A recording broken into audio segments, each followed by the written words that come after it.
라푼첼. 옛날 한 부부가 살았다. 오랫동안 아이를 바랐지만 아무 소용이 없었다.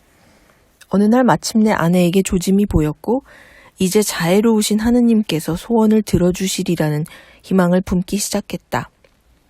부부가 사는 집 뒤쪽에 작은 창이 있었는데 거기서는 아름다운 꽃과 관목들이 가득한 멋진 정원을 볼 수 있었다.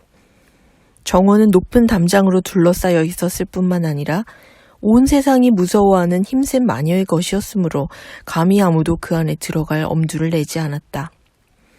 어느 날 아내가 창가에 서서 정원을 내려다보는데 그때 근사한 상추가 가득 심어져 있는 밭이 눈에 띄었다.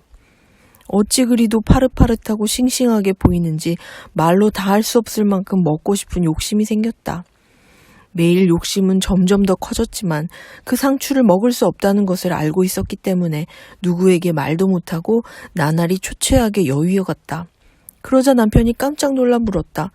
여보, 어디 아프오? 우리 집 뒤에 있는 정원의 상추를 먹지 못하면 죽을 것 같아요. 아내를 사랑하는 남편은 생각했다. 내 아내가 죽도록 내버려 두느니 차라리 무슨 대가를 치르더라도 저 상추를 가져다 주자. 어둑어둑해질 저녁 무렵 남편은 담장을 넘어 마녀의 정원으로 내려가 황급히 상추 한 줌을 훑어가지고 아내에게 가져다 주었다. 아내는 곧 샐러드를 만들어 개걸스럽다 할 정도로 맛있게 먹어치웠다. 정말 맛이 있었다. 어찌나 맛있던지 다음 날이 되니까 세 곱절은 더 먹고 싶어졌다. 아내를 진정시키기 위해 남편은 다시 한번 정원으로 내려가야 했다. 그래서 저녁 땅거미가 내려앉을 때 다시 아래로 내려갔다. 그러나 담을 막 내려간 남편은 그만 화들짝 놀라고 말았다. 바로 앞에 마녀가 서 있는 것이었다. 마녀가 노한 눈초리로 노려보며 말했다. 어떻게 감히 내 정원으로 내려올 수가 있지? 어떻게 감히 내 상추를 도둑질할 수가 있어? 반드시 대가를 치러야 할 것이다. 제발 자비를 베풀어 주십시오. 궁지에 몰린 나머지 그런 결심을 한 겁니다. 제 아내가 창문으로 여기 상추를 내려다보고는 그만 먹지 못하면 죽을 정도로 몹시 먹고 싶어 해서 어쩔 수 없었습니다. 그러자 마녀는 화를 가라앉히며 말했다. 사정이 네가 말한 대로라면 원하는 대로 상추를 가져가도 좋다.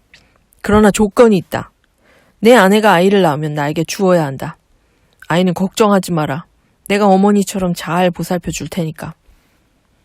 남편은 무서운 나머지 모두 그렇게 하겠노라고 동의했다. 드디어 아내가 몸을 풀 때가 왔다. 그러자 당장 마녀가 나타나 아이에게 라푼첼이라는 이름을 붙여주고는 데려가 버렸다. 라푼첼은 독일에서 상추를 뜻하는 말. 라푼첼은 태양 아래에서 제일 예쁜 아이로 자라났다. 12살이 되었을 때 마녀는 라푼첼을 숲속에 있는 어느 탑에다가 가두었다.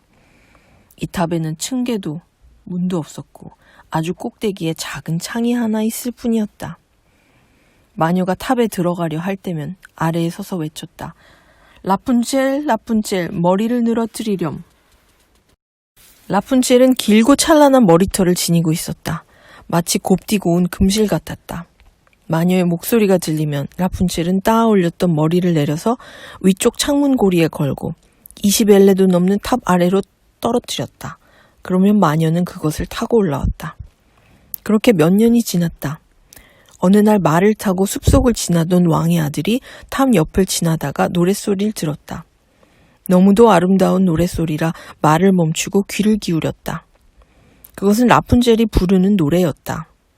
외로운 라푼첼은 고운 목소리를 숲속에 울려 퍼지게 하는 것으로 시간을 보내고 있었다. 왕자는 그녀에게 올라가고 싶어서 문을 찾아보았지만 그 어디에도 문이 없었다. 그는 말을 타고 일단 궁궐로 돌아갔다. 하지만 노랫소리에 마음속 깊이 감동한 왕자는 매일 숲으로 들어와 귀를 기울였다. 어느 날 나무 뒤에 서 있던 왕자는 마녀가 오는 것을 보았다. 그리고 마녀가 외치는 소리를 들었다. 라푼첼, 라푼첼, 머리를 늘어뜨리렴. 라푼첼이 길게 따온 머리를 내려뜨리자 마녀는 그것을 타고 올라갔다. 저것이 위로 올라가는 사다리로구나. 나도 한번 행운을 시험해봐야지. 다음날 어둑어둑 땅거미가 일기 시작하자 왕자는 탑으로 가서 외쳤다. 라푼첼, 라푼첼, 머리를 늘어뜨리렴. 곧 길게 따은 머리가 내려왔다. 왕자는 그것을 타고 올라갔다. 처음에 라푼첼은 남자가 들어오는 것을 보고 몹시 놀랐다. 남자라고는 한 번도 본 적이 없었기 때문이다. 그렇지만 왕자가 다정스럽게 그녀의 노랫소리에 감동한 나머지 도무지 마음을 가라앉힐 수가 없어서 그녀를 보러 왔다고 설명하니까 불안한 마음이 사라졌다. 왕자는 그녀에게 자기를 남편으로 받아들이겠느냐고 물었다. 라푼첼은 그가 젊고 잘생긴 젊은이임을 알아보았다. 이분은 늙은 대모님보다 더 나를 사랑해 줄 거야. 그런 생각이 들었으므로 그녀는 좋다고 대답하며 자기 손을 그의 손에 맡겼다. 기꺼이 당신과 함께 가겠어요. 그렇지만 어떻게 내려가야 할지 모르겠네요. 당신이 이리 올 때마다 비단실을 한 타래씩 가져오세요. 그것으로 사다리를 엮어볼게요. 사다리가 다 만들어지면 아래로 내려가 저를 당신 말에 태워가세요. 왕자는 그때까지 매일 밤마다 찾아오기로 약속했다. 낮에는 마녀가 오기 때문이었다. 마녀는 아무것도 알아차리지 못하고 있었는데 어느 날 라푼첼이 이런 말을 했다. 대모님, 젊은 왕자보다 끌어올리기가 훨씬 무거우니 어떻게 그럴 수 있어요? 그분은 순식간에 제 곁으로 올라오거든요. 마녀가 외쳤다. 이런 몹쓸 것! 그게 무슨 말이냐? 너를 온 세상으로부터 떼어놓았다고 생각했는데 나를 속였구나! 마녀는 격노한 나머지 라푼첼의 아름다운 머리채를 덥석 왼손에 몇 번 휘감았고 오른손으로 가위를 집어들고서는 싹둑싹둑 잘라버렸다. 아름다운 머리채가 바닥으로 떨어졌다. 그러고 나서 불쌍한 라푼첼을 무자비하게 황야로 내쫓았다. 라푼첼은 거기서 아주 힘들고 어렵게 살아가야 했다. 라푼첼을 쫓아낸 바로 그날 밤 마녀는 잘라놓은 머리채를 창문 고리에 단단히 메어놓았다. 왕자가 와서 외쳤다. 라푼첼! 라푼첼! 머리를 늘어뜨리렴.